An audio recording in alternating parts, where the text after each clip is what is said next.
नमस्कार विद्यार्थी मित्र हो, दी पॉलिटिक्स चॅनलवर आपलं स्वागत आहे। सेटची परीक्षा नुकतीच काल 27 तारखेला झालेली आहे। तरी सुद्धा सेट आणि एमएच्या दृष्टिकोनाने राजकीय सिद्धांत हा जो पेपर आहे तो अत्यंत महत्त्वाचा आहे। आता आपण त्या प्रश्नपत्रिकेमध्ये कशा पद्धतीने प्रश्न तेही पाहू, पण ऑब्जेक्टिव्हचा अभ्यास करत असताना सुद्धा सगळ्या संकल्पना ह्या समजून घ्याव्या लागतात आणि जोपर्यंत राजकीय सिद्धांत म्हणजे काय हे समजत नाही तोपर्यंत पुढचा पेपर पूर्ण समजायला अत्यंत कठीण जात असतो। आणि म्हणून विद्यार्थी मित्र हो, आपण परीक्षा दिलेली आहे आणि ते पेपर सुद्धा आपण पाहू, त्या पेपरमध्ये काय येणार आहे आणि कशा पद्धतीने प्रश्न आलेत त्याचं सेकंड पेपर, कारण त्यांनी यूजीसीने आता पॅटर्न बदललेला आहे, सेटचं सुद्धा त्या पद्धतीने बदललेलं आहे। पुढच्या काळामध्ये ती सुद्धा ऑनलाईन परीक्षा होईल नेट सारखीच, कारण पहिला पेपर हा 100 मार्काचा आहे आणि दुसरा पेपर हा 200 मार्काचा आहे, पण 100 ऑब्जेक्टिव्ह आपल्याला सोडवायचे आहेत आणि मग ती सगळी या सिलेबसवर आहेत आणि त्यामध्ये राजकीय सिद्धांत हा टॉपिक आहे आणि म्हणून एमए आणि याला हा अत्यंत उपयुक्त आहे। बीए फर्स्ट इयरला सुद्धा हा टॉपिक होता, पण आता आपण इंट्रोडक्शन ऑफ पॉलिटिकल कन्सेप्ट असं त्या पेपरचं नाव केलेलं आहे आणि हा टॉपिक वगळलेला आहे। तर आपण मागच्या व्हिडिओमध्ये क्लासिकल पॉलिटिकल थिअरी काय आहे, राजकीय सिद्धांत कशाला म्हणतात आणि सिद्धांताची राजकीयाची व्याख्या केली आणि ह्या सगळ्या व्याख्या पाहिल्या, त्या एकदा तर समजल्या ना आपल्याला की आपण त्यावर सगळ्यावर वस्तुनिष्ठ प्रश्नांचा सराव घेणार आहोत। ऑब्जेक्टिव्ह काय येतील आणि काय नाही हे आपण पाहू। आपण जर कॉमेंट करत गेलात, चॅनलला सबस्क्राईब करून घेतलात आणि आपल्या सूचना सातत्याने देत गेलात तर आपल्याला त्यानुसार आपल्याला काय पाहिजे यानुसार आपल्याला व्हिडिओ बनवता येतील। तर काल एका विद्यार्थ्यांचा मेसेज होता की सर सेटच्या परीक्षेला आलेली प्रश्नपत्रिकेची आन्सर की वगैरे द्या, ती आपण देणार आहोत। ती प्रश्नपत्रिका अजून मला उपलब्ध झालेली नाही, ती मी पाहिन। तर आज आपण आधुनिक राजकीय सिद्धांत म्हणजे काय, आधुनिक राजकीय सिद्धांताची काय वैशिष्ट्ये आहेत, आधुनिक राजकीय सिद्धांत काय आहे हे समजून घेणार आहोत। मागच्या व्हिडिओमध्ये आपण पाहिले की पारंपरिक राजकीय सिद्धांत हा मूल्याधिष्ठित आहे, तो तत्वज्ञानावर अधिक भर देणारा आहे आणि आधुनिक दृष्टिकोनापेक्षाही तो कसा वेगळा आहे हे आपण पाहिलेलं आहे। एकदा का तुम्हाला पारंपरिक क्लासिकल पॉलिटिकल थिअरी समजली की मग आता दुसरा जो भाग राहिलेला आहे तो आहे आधुनिक राजकीय सिद्धांताचा। दुसऱ्या महायुद्धानंतर प्रामुख्याने दुसऱ्या महायुद्धानंतर राज्यशास्त्राच्या अभ्यास पद्धतीमध्ये आमूलाग्र बदल झालेला आहे। 1950 नंतरच्या राजकीय सिद्धांताला एक वेगळं रूप जगामध्ये प्राप्त झालेला आहे आणि तो सगळा जो भाग आहे वर्तनवाद्यांचा, अनुभवनिष्ठ ज्ञान मांडण्याचा, तत्वज्ञानापेक्षा अनुभवनिष्ठ सिद्धांत जे आहेत त्याला अधिक महत्व देण्यात आलेलं आहे आणि दुसऱ्या महायुद्धानंतर राजकीय सिद्धांत म्हणून ही सिद्धांत ओळखली जाऊ लागलेली आहे। त्यामध्ये प्रत्यक्षार्थवाद आहे, वर्तनवाद आहे, म्हणजे युद्धोत्तर काळामध्ये राज्यशास्त्राचं आंतरराष्ट्रीयकरण करण्याचा प्रयत्न मोठ्या प्रमाणात झाला। आंतरराष्ट्रीय राजकारणामध्ये ही सगळी जी बदल झाली या दुसऱ्या महायुद्धानंतर, तो सगळे लक्षात घेता आधुनिक राजकीय सिद्धांताच्या समर्थकांनी पारंपरिक राजकीय सिद्धांतात दोष दाखवत राज्यशास्त्रात नवनव्या अभ्यास पद्धती पुढे आणल्या। त्यातील मूल्यनिरपेक्ष अनुभववादी सिद्धांत निर्मितीवर त्यांनी अधिक भर दिलेला आहे की वर्तनवादी डेव्हिड ईस्टननी जी मांडणी केलेली आहे की मनुष्य हा राजकारणामध्ये कशा पद्धतीने वर्तन करतो आणि त्याच्या वर्तनाचं जर आपण निरीक्षण केलं तर आपल्याला अंदाज बांधणं सुद्धा सोपं जात असते। म्हणजे अशा पद्धतीची वर्तनवादी विचाराची क्रांती या काळामध्ये झाली।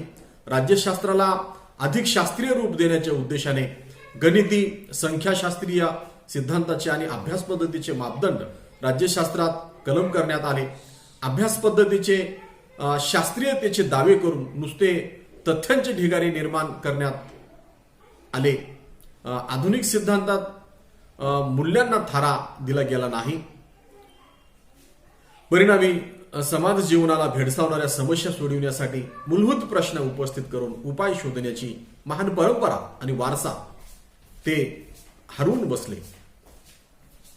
अनुभववाद, वर्तनवाद आणि प्रत्यक्षार्थवाद यासारख्या नव्या सिद्धांताने जन्म घेतला। जे ज्ञान अनुभवसिद्ध आहे ते सत्य मानायचे, याखेरीज ज्ञानाच्या अन्य पद्धती फोल आणि चुकीच्या आहेत, अशी भूमिका पुढे आली। आधुनिक सिद्धांतात मूल्यांना थारा दिला गेला नाही। पंचेंद्रियांना ज्या गोष्टीची अनुभूती होते ते ज्ञान सत्य मानायचे, ज्याची अनुभूती पंचेंद्रियांना होत नाही ते ज्ञान असत्य मानायचे हा विचार पुढे आला आणि हे सगळी मांडणी होत असताना वर्तनवादावर अधिक भर दिला गेला. अनुभववादाच्या कसोटीतील महत्वाचा मापदंड वारंवारता हा घटक होता. म्हणजे त्याची कृती ही वारंवार कशा पद्धतीने बदलते आहे याचं निरीक्षण करून ती ठरवली जात होती. वारंवार येणाऱ्या अनुभवावरून निष्कर्ष काढले जाऊ लागले. कारण मनुष्य हा राजकारणामध्ये निवडणुकीच्या काळामध्ये कसं वर्तन करतो त्याची काही प्राण्यांसारखी सिद्धांत मांडले गेले. म्हणजे कुत्रा कसा भाकर टाकेल म्हणून गोंडा घोळतो खाण्यासाठी, तसा मनुष्य हा स्वार्थामुळे सत्ता ज्याच्या हातात आहे त्याच्या भोवती कसा घुटमळतो, यावर अशा पद्धतीची निष्कर्ष मांडल्या गेली. इंद्रिय गम्य ज्ञानच केवळ सत्य असते असे अनुभववादी म्हणू लागले. अनुभववाद्यांच्या मते हवा, पाणी, स्पर्श, ध्वनी, गंध याची अनुभूती होते. हवा जाणवते, पाणी दिसते, त्याला आपण स्पर्श करू शकतो, त्यामुळे ते सत्य आहे. ईश्वर आपल्याला दिसत नाही म्हणजे ईश्वर असत्य आहे, अशी ती सगळी भूमिका होती. त्याला आपण प्रत्यक्षार्थवाद किंवा अनुभववाद, मॉडर्निझम, पोस्ट मॉडर्निझम अशा पद्धतीने आपण म्हणतो. आधुनिक राजकीय सिद्धांताची एकूण 7 वैशिष्ट्ये सांगता येतील. अनुभववादी सिद्धांत निर्मितीमध्ये अनुभववादी सिद्धांत, मग त्यामध्ये वर्तनवाद हा सगळा, प्रत्यक्षार्थवाद हा सगळा भाग येतो. त्याच्यानंतर दुसरं वैशिष्ट्य आहे आंतरविद्याशाखीय परिप्रेक्ष्य. कारण हा सगळा आंतरविद्याशाखीय परिप्रेक्ष्यातून हा अभ्यास केला जाऊ लागला. गणितीय सिद्धांत लावले गेले, गेम थिअरी याच्यात लावली गेली. जे आंतरराष्ट्रीय राजकारण समजून घ्यायचं असेल तर खेळ सिद्धांतामध्ये ज्या पद्धतीने खेळ होतात तशा पद्धतीने ते आहे असं केलं गेलं. त्यानंतर तिसरं वैशिष्ट्य आहे तार्किक प्रत्यक्षार्थवाद. त्यानंतर चौथं वैशिष्ट्य आहे व्यवस्था विश्लेषण. 5वं वैशिष्ट्य आहे तुलनात्मक राजकीय सिद्धांत आणि 6वं वैशिष्ट्य आहे वर्तनवाद, व्यवहारवाद आणि 7वं वैशिष्ट्य आहे परिमानन. अशी 7 वैशिष्ट्यामध्ये आपल्याला आधुनिक राजकीय सिद्धांत समजून घेता येतो. तर याचं पहिलं वैशिष्ट्य आहे अनुभववाद. ग्राम वालास यांनी ह्युमन नेचर इन पॉलिटिक्स या ग्रंथामध्ये 1908 साली हा ग्रंथ त्यांनी लिहिलेला आहे. हे आपण लक्षात घेतलं पाहिजे. आणि अशा पद्धतीने जेव्हा ग्रंथाचा उल्लेख करतो, विश्लेषण हे करतो, तेव्हा ते सेटसाठी, ऑब्जेक्टिव्ह प्रश्नासाठी उपयोगी असते. हे आपण बाजूला नोट करून ठेवलं पाहिजे. तर विद्यार्थी मित्र हो, याचं पहिलं वैशिष्ट्य आहे अनुभववाद. मी सांगत होतो की अनुभववादाकडे पडलेले हे पहिलं पाऊल होतं. प्रत्यक्ष वस्तुस्थितीची माहिती गोळा करून त्या आधारे केलेले संशोधन. सामाजिक शास्त्रामध्ये अशी एक विचारसरणी प्रचलित आहे की प्रत्यक्ष अनुभव हाच ज्ञानाचा आधार आहे. ही विचारसरणी अनुभववाद म्हणून ओळखली जाते. केवळ तर्क, कागदपत्रांच्या आधारे केलेल्या संशोधनापेक्षा प्रत्यक्ष अनुभवाच्या आधारे मिळवलेले ज्ञान हे खरे ज्ञान आहे असे अनुभववाद्यांना वाटते. एखाद्या सार्वत्रिक निवडणुकीत झालेल्या मतदानाचे जात, धर्म, संप्रदाय, शहरी, ग्रामीण, सुशिक्षित, निरक्षर, स्त्री, पुरुष असे वर्गीकरण करून संख्याशास्त्रीय मूल्यमापन करून निष्कर्ष काढले जातात. उदाहरणार्थ, ये या जातीच्या लोकांनी वाय या पक्षाला अमुक टक्के मतं दिली किंवा असे निष्कर्ष काढले जातात. अथवा भारतातील कामगार वर्ग समाजवादी पक्षाच्या बाजूने असतो हे विधान अनुभवनिष्ठ संशोधनाच्या आधारे पडताळता येते. अनुभववाद हे आधुनिक राजकीय सिद्धांताचे महत्वपूर्ण वैशिष्ट्य आहे. अनुभववाद ही ज्ञानशास्त्रीय भूमिका, निश्चित ज्ञान प्राप्त करण्याचा मार्ग कोणता हे सांगणारी भूमिका म्हणजे अनुभववाद होय. संवेदन रूप अनुभवाखेरीज ज्ञानप्राप्तीचा अन्य कोणताही मार्ग असू शकत नाही. अनुभवाबद्दल टोकाची भूमिका घेणाऱ्या जे.एस. मिलने सांगितले की मानवी ज्ञान संपूर्णपणे अनुभवजन्य असते. तर्कशास्त्र व गणित सुद्धा अनुभवावर आधारलेले आहे. लॉकला असं वाटते की आपल्या कल्पना आपल्याला अनुभवातून मिळतात. सेंट ऑक्विनास म्हणतो, प्राप्त सामग्रीच्या आधारे आपण ज्ञान मिळवितो, परंतु अनुभव म्हणजे अंतिम ज्ञान नसते. चित्तवादी विचारवंत बर्कली किंवा हेगेलने सुद्धा वस्तूमध्ये ईश्वरी संभाषणाची संवेदनक्षम अनुभूती शोधण्याचा प्रयत्न केल्याचे दिसते. कांटने अनुभववाद आणि विवेकवादाचा म्हणजे बुद्धिप्रामाण्यवादाचा समन्वय साधण्याचा प्रयत्न केला. मॅक्स वेबरने नोकरशाहीच्या अभ्यासात अनुभववादाचा अवलंब केला.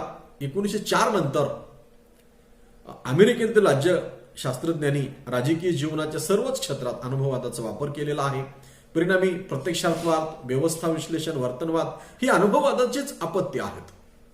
थोडक्यात आधुनिक राजकीय सिद्धांतकर्त्यांनी मूल्यनिरपेक्षता, राजकीय अध्ययनात व्यक्तिनिष्ठेचा त्याग, वस्तुनिष्ठेवर भर ही अनुभववादाबाबत त्रिसूत्री अवलंबलेली आहे आणि हे आपण लक्षात घेतलं पाहिजे.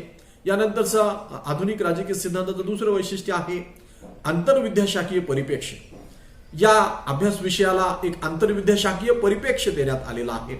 समाज जीवनातील विविध ज्ञानशाखांना एकत्रितपणे उपयोग करून घेणे म्हणजे आंतरविद्याशाखीय दृष्टिकोन होय. आधुनिक राजकीय सिद्धांतकर्ते आंतरविद्याशाखीय दृष्टिकोनाचा अवलंब करतात. सुरुवातीच्या काळात प्लेटो, अरिस्टॉटल आदींनी इतर सामाजिक शास्त्रांचा आधार घेतलेलाच होता. या व्यतिरिक्त Max Weber, Robert Michels, Vilfredo Pareto यांनीही या दृष्टिकोनाचा अवलंब केला. आंतरविद्याशाखीय दृष्टिकोनाच्या पद्धतशीर अवलंब 1920 नंतर सुरू झालेला आहे. गणितीय व संख्याशास्त्रीय मापन पद्धती तसेच इतिहास, मानसशास्त्र, मानववंशशास्त्र, मनोविकृतीशास्त्र आदीमधून विभिन्न अभ्यास पद्धतीचा अवलंब आधुनिक राजकीय सिद्धांतकर्त्यांनी केल्याचा आपल्याला आढळतो. प्रदानातून ज्ञान प्राप्त करता येईल म्हणून म्हणजे विविध आदान प्रदानातून राज्यशास्त्राचा अभ्यास विश्व समृद्ध करण्याचा प्रयत्न हा होता. विविध अभ्यास पद्धतीच्या आदान प्रदानातून ज्ञान प्राप्त करता येईल म्हणून असे घडूनही प्रत्येक शास्त्राचे अस्तित्व स्वतंत्रच राहते. अभ्यास पद्धती वापरली म्हणजे आंतरविद्याशास्त्रीय दृष्टिकोन विकसित झाला असे होत नाही. त्यानंतरचं तिसरं वैशिष्ट्य आहे तार्किक प्रत्यक्षार्थवाद. म्हणजे प्रत्यक्षार्थवाद पण तो तार्किक तार्किक प्रत्यक्षार्थवादाच्या आधुनिक राजकीय सिद्धांतात ऑगस्ट कॉम्टचा उल्लेख प्रामुख्याने करावा लागतो. ऑगस्ट कॉम्टनी ही मांडणी केलेली आहे. जे.एस. मिल, फुरिये सिमो यांच्या प्रत्यक्षवादामध्ये वैज्ञानिक पद्धतीच्या सहाय्याने सामाजिक प्रगती घडून आणण्याचा आशावाद होता. हर्बर्ट स्पेन्सरने हीच कल्पना उत्क्रांतीवादातून मांडली. ऑगस्ट कॉम्टच्या सिद्धांतानुसार व्यक्ती, समाज आणि विचार या तिन्हीची प्रगती होत असते. कॉम्टने या प्रगतीचे 3 टप्पे असतात असे सांगून शेवटचा टप्पा वैज्ञानिक पद्धतीचा असतो असे म्हटलेले आहे. या विचारसरणीचे मुख्य सूत्र असे आहे की विज्ञानाची अभ्यास पद्धती विगमन हीच एकमेव वैध अभ्यास पद्धती आहे. तीच वापरून ज्ञान मिळविता येते. ज्यामध्ये तत्वमीमांसेस जागा नाही. तार्किक प्रत्यक्षातवादात विज्ञानाला अधिक महत्व दिले गेले. सर्व ज्ञान हे इंद्रियगम्य असते असे सांगून प्रत्यक्षार्थवाद्यांनी आध्यात्मिक अधिवैदिक विचारांना विरोध केला. इंद्रियाद्वारे संपादन केलेले ज्ञान जर आपणास व्यवस्थित समजावून घ्यायचे असेल तर विज्ञानाची वैज्ञानिक संशोधन पद्धती आवश्यक आहे. सिद्धांत विचार मांडतात ते बुद्धीच्या निकषावर घासून पाहिले पाहिजेत. इतिहासवादाचा पुरस्कार प्रत्यक्षातवादात केला जातो. धर्म, अध्यात्म, मृत्यू, स्वर्ग, लोक इतर विचारांना या सिद्धांतामध्ये काहीही थारा नाही. प्रत्यक्षातवादी विचारवंतांच्या मते प्राथमिक अवस्थेतील समाज, आदी अध्यात्मवादी समाज आणि विज्ञानवादी समाज अशी इतिहासाचे 3 टप्पे आहेत. इहलौकिक जग हेच खरे वास्तव असून त्याचा विकास करण्यासाठी विज्ञान व बुद्धीचा वापर करावा लागतो. मॅक्स वेबरच्या मूल्यसापेक्षवादाचा आणि प्रत्यक्षातवादाचा प्रभाव राजकीय सिद्धांतावर मोठ्या प्रमाणात पडलेला आहे. त्यानंतरचं वैशिष्ट्य आहे व्यवस्था विश्लेषण. पार्सनने समाजशास्त्रामध्ये प्रथम व्यवस्था विश्लेषण पद्धतीचा पुरस्कार केला. तो 1950च्या दशकामध्ये प्रामुख्याने झालेला आपल्याला दिसून येतो. ही पद्धती मूळची जीवशास्त्रातील पद्धती आहे. राज्यशास्त्रात व्यवस्था विश्लेषणाचा स्वीकार करावा हा आग्रह डेव्हिड ईस्टनने धरलेला आहे. 1950 नंतरच तो धरलेला आहे. त्याचबरोबर ग्रेवियन आल्मंडने या सिद्धांताच्या क्रांतिकारी पुरस्कार केला. आल्मंडने संरचनात्मक कार्यवादाचा सिद्धांत मांडला आणि या सिद्धांतानुसार राजकीय वास्तवाचा मूल्यनिरपेक्ष अभ्यास व्यवस्था विश्लेषणातून केला जातो. डायश यांनी ससूचनलक्षी संशोधनात व्यवस्थात्मक दृष्टिकोन अवलंबला. कोणतीही व्यवस्था म्हणजे परस्पर संलग्न व परस्पराशी आंतरक्रिया करणाऱ्या घटकांचा संच असते असं त्यांचं म्हणणं होतं. आपल्या अभ्यासाचा भाग व्यवस्था आहे, म्हणजे व्यवस्था ही परस्पर संबंधित घटकाचा संच आहे. डेव्हिड ईस्टनने प्रामुख्याने राज्य व्यवस्था आणि तिचे पर्यावरण यांच्यातील आंतरसंबंधावर भर दिला. डेव्हिड ईस्टनच्या मते संपूर्ण समाजासाठी अधिकारयुक्त मूल्य निर्धारण करणे हे राज्य व्यवस्थेचे महत्वाचे कार्य आहे. आल्मंडने व्यवस्था विश्लेषणावर मत मांडताना दंडशक्तीला अधिमान्यतेचा वापर झाला पाहिजे, जे दंडशक्तीपेक्षा अधिमान्यता महत्वाची आहे, वापर करून किंवा त्याचा धाक दाखवून ऐक्य आणि संपोषणाची कार्य पार पाडणाऱ्या आंतरक्रियांचा संच म्हणजे राज्य व्यवस्था, अशी राज्य व्यवस्थेची व्याख्या करण्याचा प्रयत्न केला. ईस्टन यांनी आदान प्रदान प्रत्यादान या टप्प्यात व्यवस्था विश्लेषण केले. इनपुट आउटपुट अशा पद्धतीने त्यांनी त्याची एक डायग्रामच काढलेली आहे. व्यवस्था विश्लेषणावर मोठ्या प्रमाणात टीका झालेली दिसते. सामाजिक सुव्यवस्था आणि संतुलन याविषयी व्यवस्था विश्लेषण गृहीतके स्थितीवादी विचारसरणीवर आधारित आहेत अशी त्याच्यावर टीका होते. त्याच्यानंतरची दुसरी टीका आहे समाज जीवनात बदल आणि संघर्ष याचा समाधानकारकपणे परामर्श घेणे व्यवस्था विश्लेषणात शक्य होत नाही. त्याच्यानंतरची तिसरी टीका आहे समाजातील मूल्यविषयक सहमतीबद्दलचे गृहीत तत्व वादग्रस्त असून ते पुरेसे अनुभवसिद्ध नाही.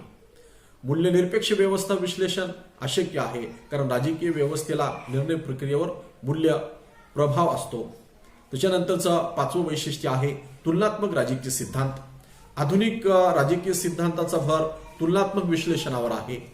आल्मंड आणि कोलमन यांनी the politics of developing area या ग्रंथात विकसनशील देशातील राज्य व्यवस्थांचा तुलनात्मक अभ्यास केल्याचे दिसते. या मांडणीमुळे दुर्लक्षित असलेल्या तिसऱ्या जगाकडेही लक्ष वेधले गेले होते. या राजकीय सिद्धांताच्या अभ्यास पद्धतीमुळे विविध राजकीय व्यवस्थांच्या स्थितीचा अभ्यास झालेला आहे. संविधान, राजकीय पक्ष, राजकीय संस्कृती, दबाव गट, अशासकीय घटक, शिक्षण, जात, धर्म या विविध घटकांचा तुलनात्मक अभ्यास करण्याकडे भर दिला जाऊ लागला. परिणामी यातून तुलनात्मक राज्यशास्त्र हा अभ्यास विषय पुढे आला.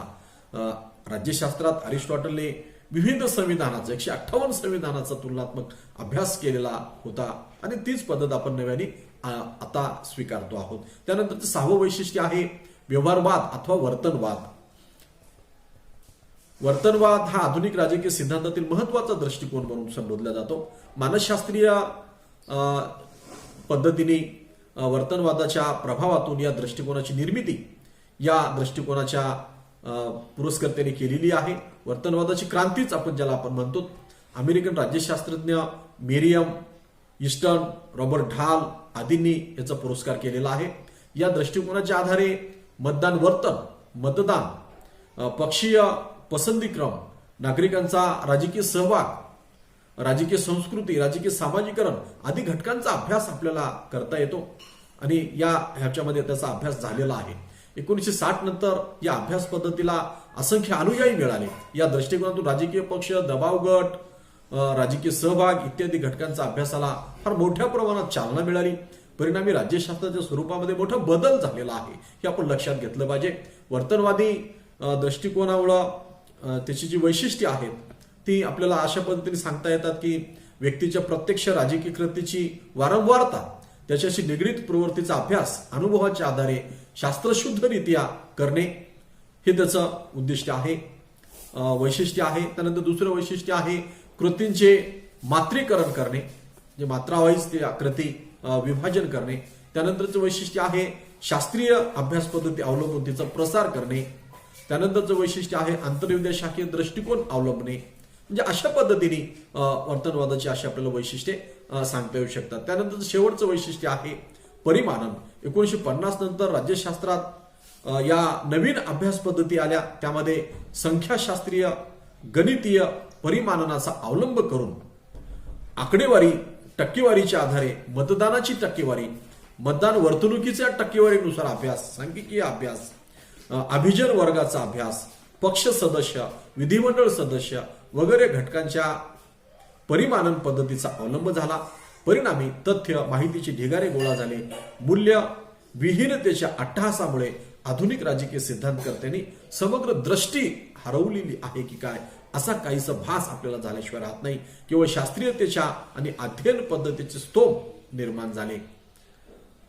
अशा पद्धतीने आपण आधुनिक राजकीय सिद्धांताची वैशिष्ट्ये पाहिलेली आहेत. मला कल्पना आहे व्हिडिओ लांबतो आहे, पण ही सगळी वैशिष्ट्ये आपण समजून घेतली पाहिजेत. राजकीय सिद्धांतामध्ये ही जी दोन टप्पे आहेत, म्हणजे क्लासिकल पॉलिटिकल थिअरी आणि मॉडर्न पॉलिटिकल थिअरी, ही निश्चितपणे आपण समजून घेतल्याशिवाय राजकीय संकल्पना आणि राजकीय सिद्धांताचं समग्र आकलन आपल्याला होत नाही. आणि म्हणून ही सगळी मुद्देसूद मांडणी आवश्यक होती. परीक्षा वस्तुनिष्ठच होणार आहे हे माझ्या लक्षात आहे. आपण त्यानुसार या सगळ्या टॉपिकवर हे एकदा आपण समजून घेण्याचा प्रयत्न करा. हे जर समजलं तर यावर आपण कशा पद्धतीने प्रश्न विचारले जातात याचाही आपण विचार करू. ती सगळी प्रश्न आपण घेऊ. तर या चॅनलवर कोणी नव्याने आला असेल तर त्याला सबस्क्राईब करून घ्या. विद्यार्थी मित्र हो, आपल्या ज्या काही शंका असतील त्या आपण कॉमेंट बॉक्समध्ये विचारा आणि आपण सतत आपल्या सूचनानुसार कॉमेंटनुसार आपण व्हिडिओ बनवू. आपले काही प्रश्न असतील तर तेही आपण निसंकोचपणे विचारा. धन्यवाद. जय हिंद, जय महाराष्ट्र.